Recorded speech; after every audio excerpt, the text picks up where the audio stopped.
Vous venez de rencontrer quelqu'un ou vous êtes en couple et vous aimeriez être vraiment plus à l'aise, être vous-même, réussir finalement à lever tous ces freins. Regardez tout de suite cette vidéo.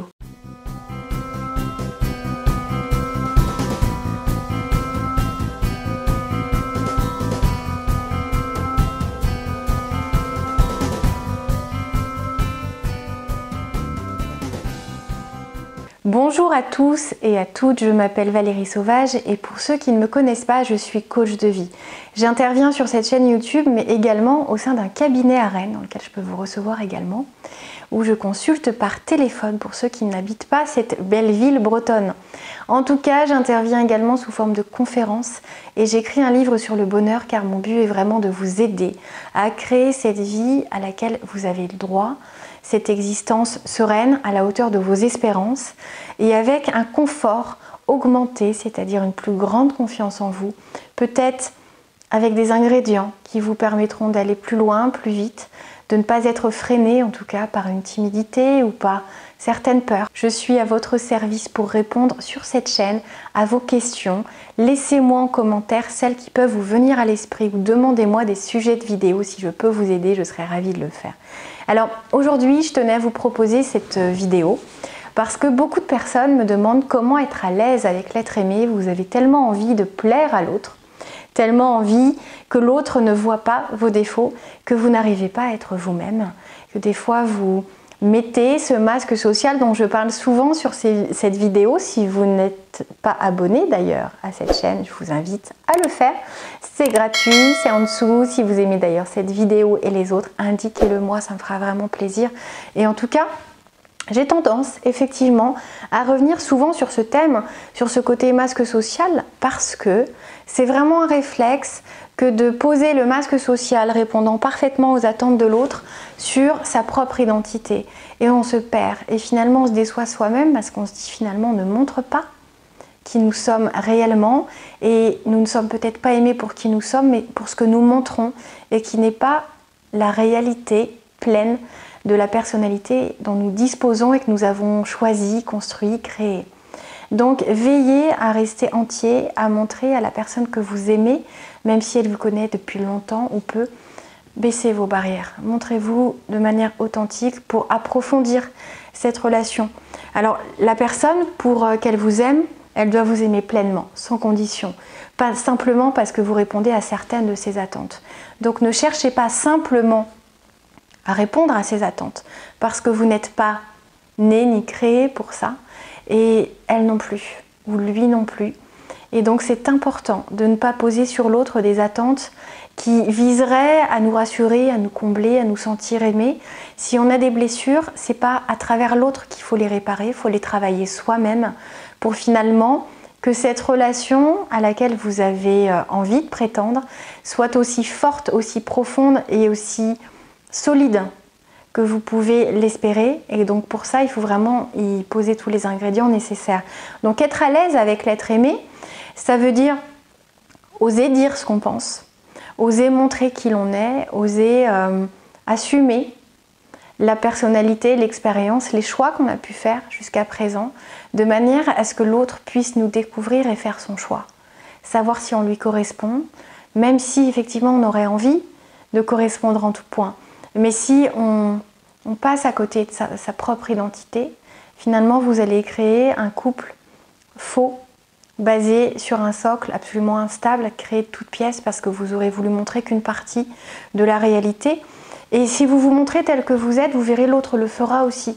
Vous gagnerez du temps, vous accéderez finalement à cette partie vraiment intime de l'autre, avec plus de facilité parce que quand on se livre, l'autre se livre. Il y a un effet miroir qui crée de la confiance, qui permet à l'autre de se libérer et de se dire moi aussi je pose mes valises, je montre qui je suis, j'espère être aimée, être acceptée, ne pas être rejetée, mais en tout cas j'ose assumer qui je suis et c'est ce que je vous invite à faire aujourd'hui. Parce que pour être à l'aise avec l'autre, il faut commencer par s'accepter, par s'aimer soi-même. Quand on s'aime finalement, on arrive à montrer nos fragilités autant que nos forces. On arrive à ne pas se centrer que sur ses victoires, ses succès, ses réussites et donc fatiguer l'autre On arrive à montrer aussi qu'on a plein de choses à travailler, qu'on a peut-être des ingrédients manquants pour être le concubin, le conjoint idéal, mais qu'en tout cas, si on a l'envie, la motivation et un véritable amour pour l'autre, on saura sans doute mettre en place ce qu'il faut pour accéder à ça et créer une belle histoire. C'est ce que je vous souhaite en tout cas. Donc c'est très important de comprendre que pour être à l'aise avec l'autre, il faut être soi et donc il faut travailler le regard que l'on a sur soi-même. Ça, c'est quelque chose que je fais assez rapidement quand quelqu'un vient me voir, par exemple, pour gagner en confiance, pour développer de l'estime de soi, pour apprendre à s'aimer davantage. On apprend finalement à aimer autant les qualités que les défauts et on voit sur quels défauts on va aller appuyer, sur lesquels on va aller agir pour se dire mais en fait peut-être que ceux-là peuvent disparaître, qu'on peut les remplacer par de jolies qualités dont on sera fier. Et c'est vraiment un travail à la fois d'acceptation de certains traits de caractère et on est comme ça et on n'est pas parfait et personne ne l'est. Et puis aussi de valorisation de ses qualités, de ses forces et voir ce qu'on fait de toute cette identité, toute cette personnalité. Et on accepte ses failles et on les travaille parce qu'il y a plein de choses qui peuvent être travaillées. Donc ce serait dommage de passer à côté. Donc montrez-vous tel que vous êtes. Apprenez à vous aimer. C'est vraiment quelque chose de très très important qui vous aidera. Ensuite, si vous avez rencontré par exemple quelqu'un que vous connaissez peu, vous n'êtes pas encore ensemble, vous avez une attirance très très forte et vous vous sentez vraiment mal à l'aise dès que vous êtes en présence de cette personne, pensez avant à respirer profondément.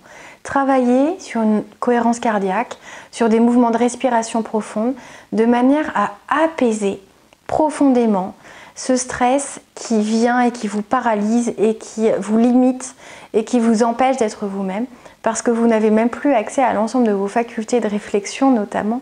Donc essayez de canaliser tout ça, de redescendre d'un cran et vraiment de souffler calmement. Donc on respire sur 5 temps.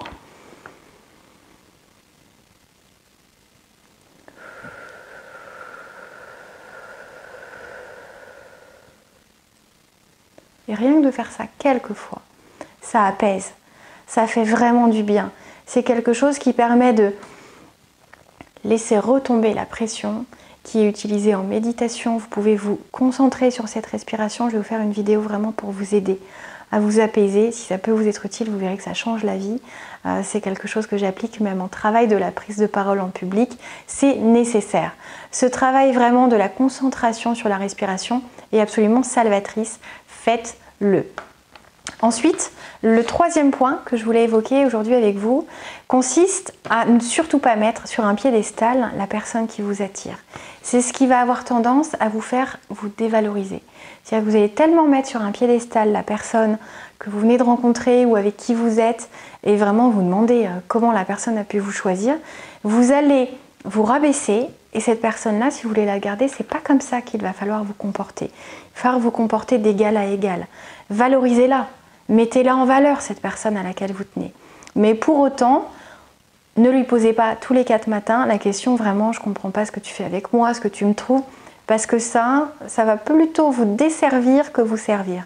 Donc, on ne redescend pas d'un cran non plus, ou de 10 crans, la personne qui vous attire, mais on ne la considère pas comme la personne parfaite, complètement accomplie, idéale et modèle, mais comme une personne comme vous, avec ses traits de caractère positifs, avec ses limites aussi, avec ses failles. Et c'est cet ensemble qui peut vous attirer, mais pas simplement ce que vous avez décidé de voir. Ensuite, dernier point, vouloir être à l'aise avec quelqu'un, c'est vouloir essayer d'être au top, d'être le meilleur, d'être à la hauteur en tout cas de cette personne. Essayez de faire de votre mieux et ça sera déjà très bien. N'essayez pas de viser une perfection, d'afficher une réussite totale en tout point sur tous les traits de caractère positifs à développer. Vous allez créer plutôt chez l'autre un certain complexe parce que elle ou lui connaît ses propres défauts et il va se dire mais mince, quand il va s'en rendre compte, ça va peut-être être compliqué, je vais le décevoir. Vous savez, vos envies, votre préoccupation de plaire, de séduire, d'être à la hauteur est certainement réciproque. Donc n'en faites pas trop. Allez-y doucement, soyez patient. Plus on fréquente une personne, plus ce confort s'installe aussi. Donc la patience est une vertu que je vous invite à travailler et à développer parce que ça vous servira dans de nombreux domaines au niveau personnel comme professionnel. Voilà, j'espère que ces quelques pistes de réflexion, ces quelques idées sauront vous aider à mieux gérer cette montée en pression, ce malaise avec l'être aimé ou avec la personne qui vous attire. C'était Valérie Sauvage. Je vous invite à me contacter si vous avez envie d'avancer grâce au coaching de vie dans votre vie, que ce soit à titre personnel, professionnel. Le coaching fait des miracles. Je serais ravie de vous aider à prendre un tournant salvateur et extrêmement puissant, vous verrez. Vous pouvez me contacter par le biais du site challengeyourself.fr, mon mail contact@challengeyourself.fr. À très bientôt et aimez cette vidéo si c'est le cas. Montrez-le, mettez-le avec un petit pouce j'aime. À très bientôt, au revoir.